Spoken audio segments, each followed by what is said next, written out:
5 August গণ অভ্যুত্থানের পর আওয়ামী লীগের কার্যক্রম ও মিছিল নিষিদ্ধ ঘোষণা করা হলেও আবারও রাজধানীর রাজপথে ফিরে এসেছেন দলটির নেতাকর্মীরা। রোববার দুপুর 1:45টার দিকে সংসদ ভবন এলাকায় একটি বড় আকারের মিছিল বের করেন আওয়ামী লীগের নেতাকর্মীরা। প্রত্যক্ষদর্শীদের মতে বিজয় সরণি মেট্রো রেল স্টেশন থেকে শুরু হয়ে প্রায় হাজারখানেক নেতাকর্মী সংসদ ভবনের রাস্তা ধরে খামারবাড়ির দিকে এগিয়ে যান। মিছিল থেকে শেখ হাসিনা জয় বাংলা এবং শেখ হাসিনা আসবে, রাজপথ কাঁপবে এমন স্লোগান শোনা যায়। এই ঘটনার পরপরই পুলিশ ব্যানার সহ সিরাজুল ইসলাম নামের ছাত্রলীগের সাবেক এক নেতাকে আটক করার কথা জানিয়েছে।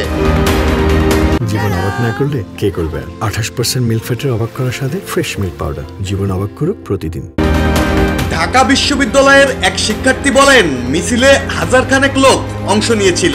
অন্যদিকে মাদারীপুরের এক আওয়ামী লীগ নেতা বলেন, এই মিছিলে শুধু দলীয় নেতাকর্মীরাই নয়, সাধারণ মানুষও যোগ দিয়েছেন। তার দাবি, খুব শিগগিরই সারা দেশের মানুষ রাজপথে নামবে।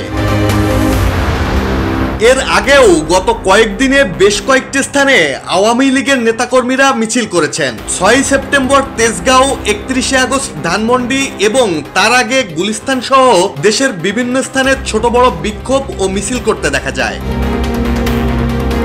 2024 সালের 5 আগস্ট গণ আন্দোলনের মুখে ক্ষমতা হারিয়ে আওয়ামী লীগ সভাপতি ও তৎকালীন প্রধানমন্ত্রী শেখ হাসিনা দেশ ছেড়ে ভারতে চলে যান। তার 3 দিন পর 8 আগস্ট গঠিত হয় অন্তর্বর্তী সরকার।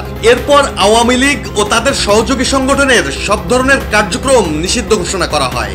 সেই থেকে আওয়ামী লীগের অনেক মন্ত্রী, প্রতিমন্ত্রী, শীর্ষ নেতা ও প্রভাবশালী সংসদ সদস্য ছাড়াও আওয়ামী লীগের সঙ্গে থাকা জোটের একাধিক নেতাকেও গ্রেপ্তার করা হয়েছে।